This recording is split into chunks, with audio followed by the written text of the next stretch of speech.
Welcome back, everyone. I'd like for us to spend just a few minutes talking over some sort of summary things when we think about students as researchers.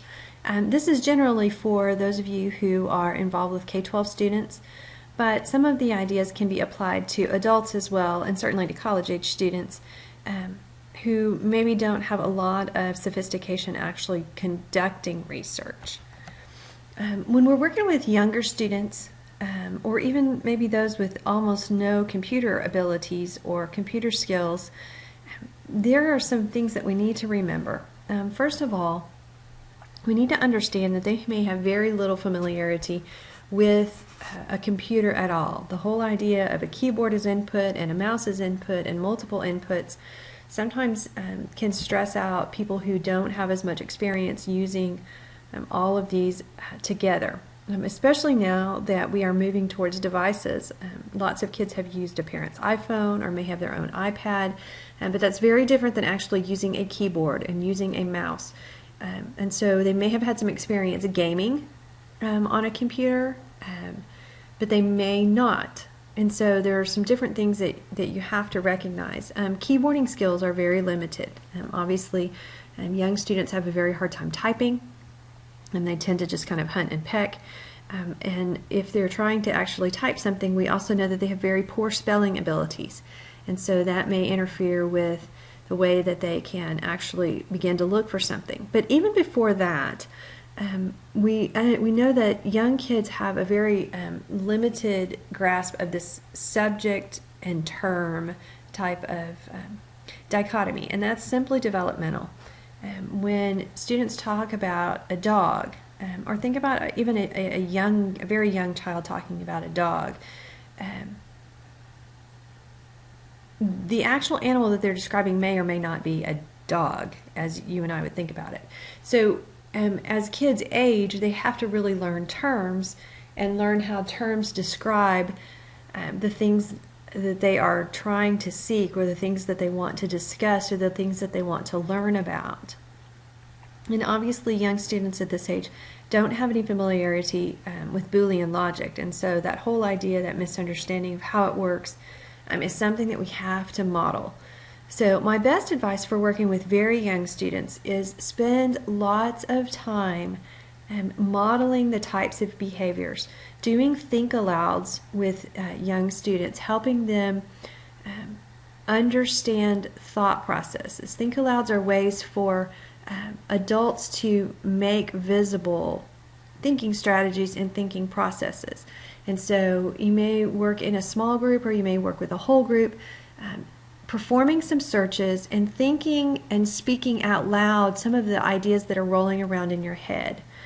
I wonder if I should search for this or this. I wonder if I type it this way. What happens when I put and another term? So all of those types of mental processes that roll through your own head at a very rapid rate. When you're working with young students, if you can slow down and sort of speak those thoughts and decision-making strategies that you use sometimes almost without thinking, those types of strategies are really helpful to students as they begin to research topics. Older students, we do have some research that has been conducted with older high school students and with undergrad students.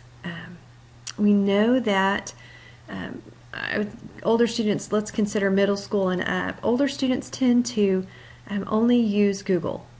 They sit down to a computer and they get on Google.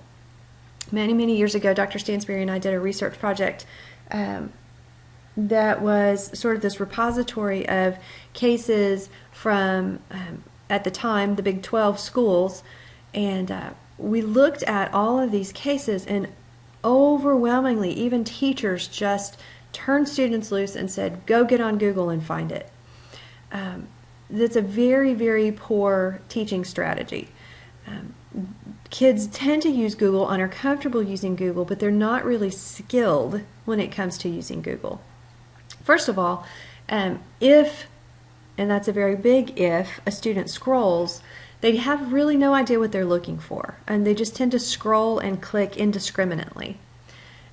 Students have an overuse of commercial sites, those .coms, If they know what the domain names mean, the .com meaning commercial, .org, organizational, .edu, educational, if they understand that, they still don't really put that into play when they're trying to find particular information. They may just click those first or second or third results, really not understanding the ranking systems or why those have come back at the top. It may just be this assumption that the first one is the best one, and so that's the one they're going to take. And there's no critical analysis of the links that are returned. You know, most of the time you'll see a title, you'll see the URL, and you'll see a short summary. And students don't really look at that and give that any kind of thought about what exactly that is. As adults, as seasoned researchers, as intellectuals in the programs in which we're enrolled, we tend to do that. We look at the title, we look at that URL, and we might read that description to see, do I really even want to waste my time clicking here? That kind of a thought process doesn't tend to happen with students. And so those are the types of things we really need to teach them. We need to help them understand that when they have content returned, there needs to be this analysis of what might be there. It's just basic prediction skills. And those types of things really can help students make some good decisions. We want to help them understand the difference between the different types of search engines. And I say that with a slight caveat because I think that we can get ourselves into trouble if we spend too much time really getting bogged down into the differences and, well, this particular engine does this and this particular engine does this, and a directory is different from an engine, because when we get all that involved in everything, it tends to get overwhelming to people. I think that the best idea is to have perhaps a cheat sheet or a little card or something that students can know, if I can't find anything in the first place I look, where should I go next?